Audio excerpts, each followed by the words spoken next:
Hi, welcome back to my Colorado Mountain Garden.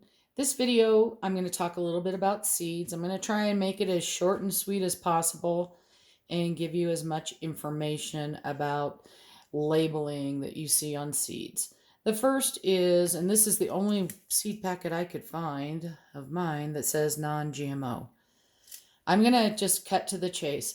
Any seeds that you buy via online, from Baker Creek, Burpee, anything like that, anything that's available to the public is not genetically modified. Genetically modified seeds are only available to large farmers, that are farming, thousands and thousands of acres. Where you see non genetically modified, where it should be important to you, is at the grocery store.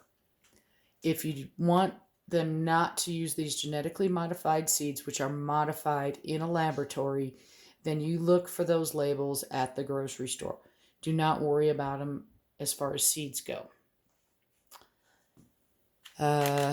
Organic. If you see the USDA organic symbol on your seeds, that means that that company, whoever they are, is following federal and state regulations as far as organic gardening and paying for certifications and things like that.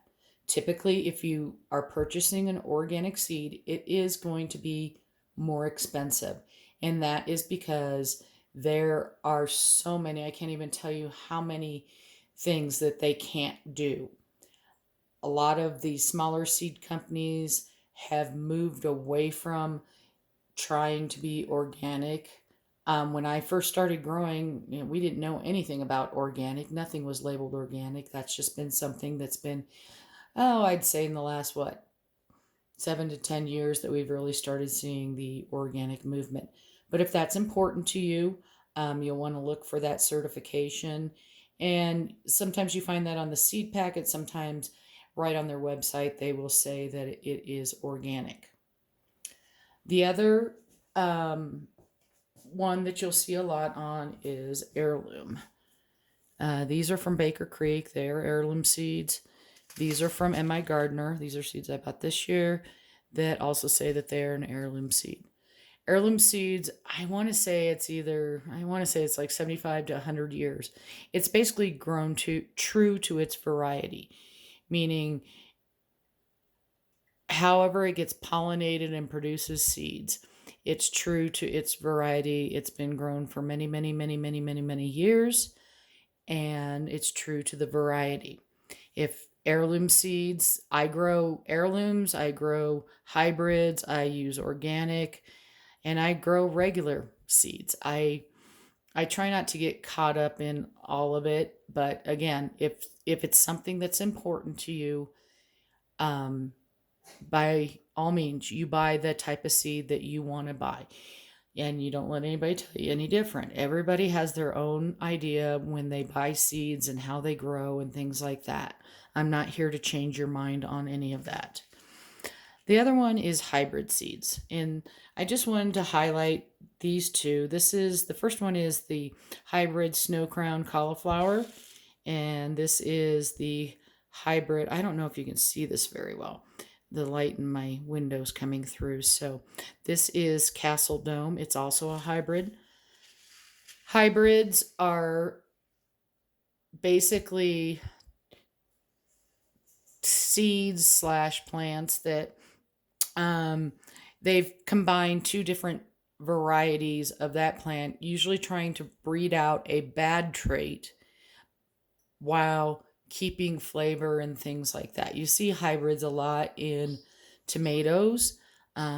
These two types of seeds I grow every year in my garden because I like to have the success. I've tried other types of cauliflower and broccoli and they just haven't performed well. So these have made it into my list every year. They always are being grown in my garden. A hybrid seed is not a genetically modified seed. It is hybridized via pollination. And some of these have been around for years and years and years and years too. Sometimes you'll see some new ones on the market, a new hybrid. I I see it more on, they kind of celebrate the hybrids if it's a new variety that came out and it won some sort of contest or things like that. I just don't want you to get caught up in thinking that a hybrid seed is a bad seed, because it could have been around as long as the heirloom seed. This is just a standard seed. And you see a lot of those. There's nothing wrong with them. It's, in this case, it's Bloomsdale long-standing spinach, which is one of the seeds that I like to also grow in my garden because it is slow to bolt. So meaning once it starts heating up, it takes it longer to go to seed or produce a flower.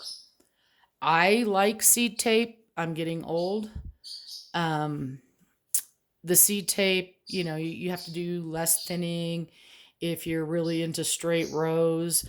I find that I use less seeds when using the seed tapes. But typically, the seed tapes that I buy are my lettuce, some of my lettuces, not all. My lettuce, sometimes I can find the French breakfast radishes in a seed tape. And what's the other one? Lettuce, carrots. Carrots I like because, again, it's less thinning. I tried to make my own seed tape. I was a seed tape failure, but I I used both Elmer's glue and the flour method that you see a lot on the internet.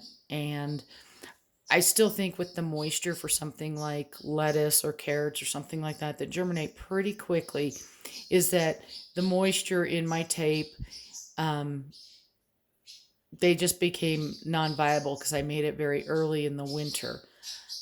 You can comment down below if you have a good way of doing it. I wish they would make little seed tape things for us home gardeners where we can just lay out some seeds and press them in, or some little machine. That's something for somebody who invents stuff.